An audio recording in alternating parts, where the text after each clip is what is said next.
Evangelho de Jesus, conforme escreveu Lucas, capítulo de número 15, verso de número 11, diz: E disse, um certo homem tinha 2 filhos, e o mais moço deles disse ao pai: Pai, dá-me a parte da fazenda que me pertence. E ele repartiu por eles a fazenda. E poucos dias depois, o filho mais novo, ajuntando tudo, partiu para uma terra longínqua e ali desperdiçou a sua fazenda, vivendo dissolutamente.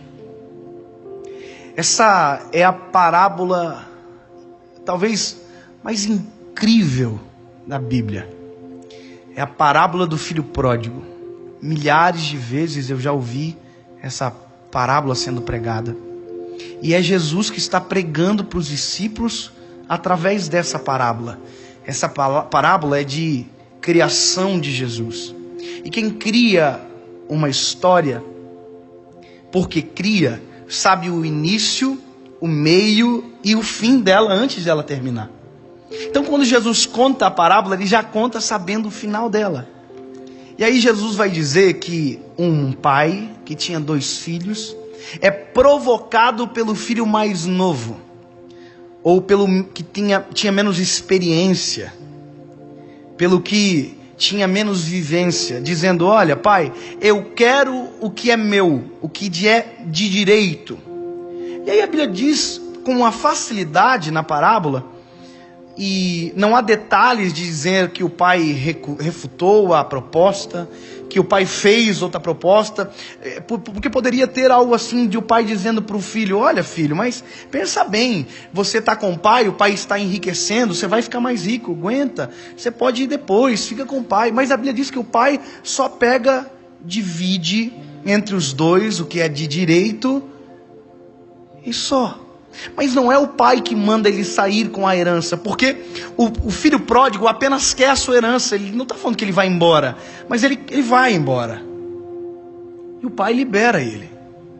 E a Bíblia diz que esse filho que pega a sua herança gasta tudo que tem, rapidamente, vivendo de forma dissoluta, ou seja, de forma qualquer, sem administração, sem nenhuma coerência. E a Bíblia diz que esse menino gasta tudo. E de repente ele se vê no fundo do poço, se vê prestes a comer a comida dos porcos. E aí ele diz com ele: olha, os jornaleiros do meu pai comem melhor do que eu. E aí ele decide voltar. Mas deixa eu te dizer algumas coisas. Primeiro, é muita loucura um pai fazer essa negociação com os filhos. Isso não é assim que acontece. Porque se você tem 2 filhos e um chega para pedir herança, primeira coisa, não existe herança de pessoa viva. Você não pode dar para alguém em vida, a não ser que seja por doação, mas não por herança.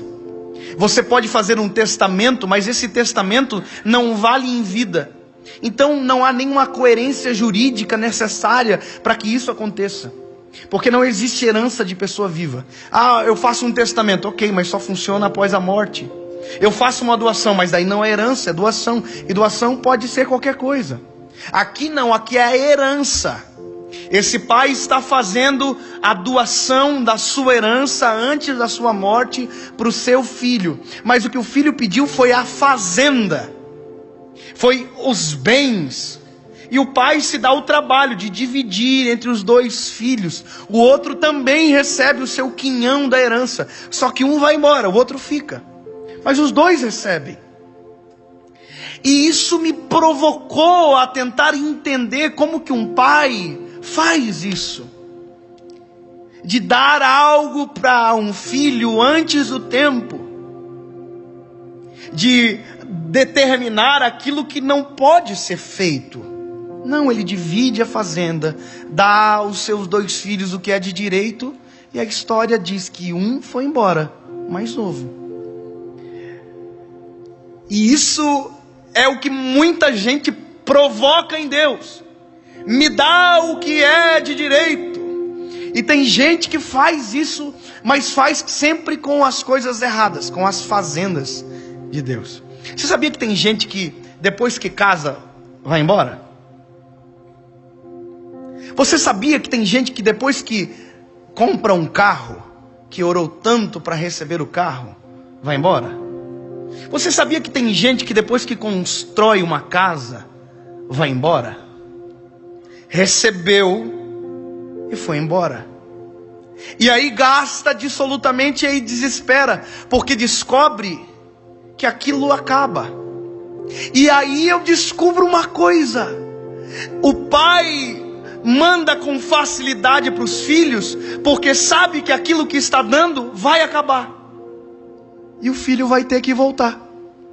O pai abre mão, porque está dando algo perecível na mão do filho. O pai está dando um legado na mão. É como se, talvez você não entenda isso, mas uma frase que eu aprendi muito interessante: legado não é o que você deixa para as pessoas, é o que você deixa nas pessoas. E esse homem dá pro filho, não no filho. Esse pai está dizendo: ele vai voltar, porque ninguém foi feito para viver longe da casa do pai. Porque tem coisa que só na casa do pai a gente tem, em lugar nenhum a gente consegue. Ninguém foi feito para viver longe da casa do pai, porque tem coisas que na casa do pai existem e que em lugar nenhum tem. E são exatamente dessas coisas que nós somos carentes. O filho sai, parece que o pai diz assim: olha, manda cevar o animal, já deixa o anel preparado. Que frieza, né? Deixa o anel preparado, deixa os talheres da festa preparado, já deixa organizado as melhores roupas, os melhores sapatos, porque o filho vai voltar. Aliás, não fecha a porta.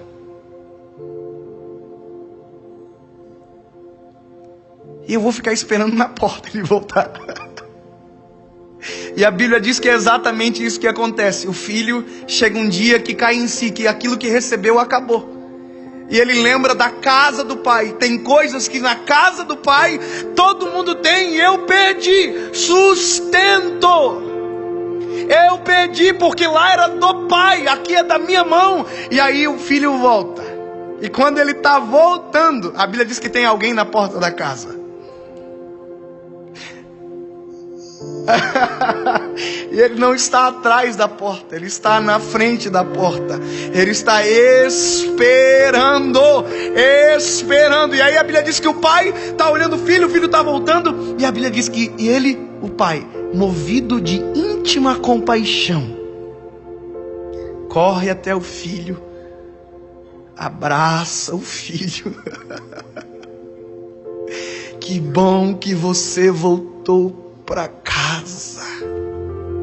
Que bom que você descobriu que o que precisa não está fora de casa, está dentro de casa com o seu pai.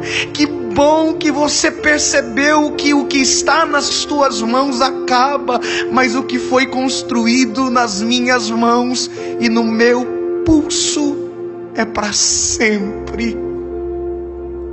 E aí a história diz que o filho entra para dentro de casa com festa, com anel, sapatos. E agora o filho descobre que o que ele precisava não era de dinheiro. O que ele precisava era do pai. Agora o filho descobre que o que ele precisava não era de uma casa maior, era do pai. Agora o filho descobre que o que ele precisa não é de drogas. Ele não precisa de momento, ele precisa de eternidade. Deixa eu dizer para você que está ouvindo e vendo esse vídeo: você não precisa de momento, você precisa de eternidade. Momentos acabam, eternidade perdura para sempre. Esse é o nosso problema. Nós queremos a felicidade de momento, e o que Deus tem para nós não é momento. O que Deus tem para nós é casa para sempre. Deixa eu te contar uma coisa. Quando eu era criança, eu ouvi uma canção bem antiga. Nossa, muito antiga. Casinha Branca é o nome da música. E a música dizia: eu tenho uma casinha que está velha, e eu sinto o seu final se aproximar. E a canção continua dizendo: adeus, casinha velha.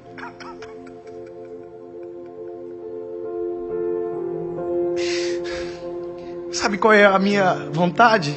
É que a minha geração entendesse que nós temos um endereço para ficar. E que temos um endereço para morar para sempre. E que está sendo preparado pelo Eterno. Nós não precisamos fugir disso. Você está precisando de uma casa nova? Deixa eu dizer, você tem um palácio te esperando. Você não precisa viver de momentos, há uma eternidade sendo preparado para você. E deixa eu te explicar uma coisa: quando você entra dentro dessa casa, você já é eterno. Já acabou. O contentamento invade o teu coração.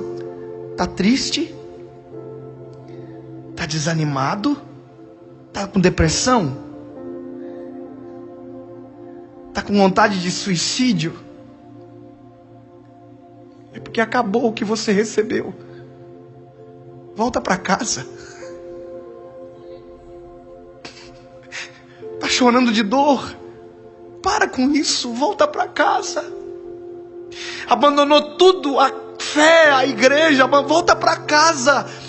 A porta da casa do Pai está aberta. E o Pai está lá esperando do mesmo jeitinho, com o mesmo olhar, com o mesmo abraço. E sabe de uma coisa?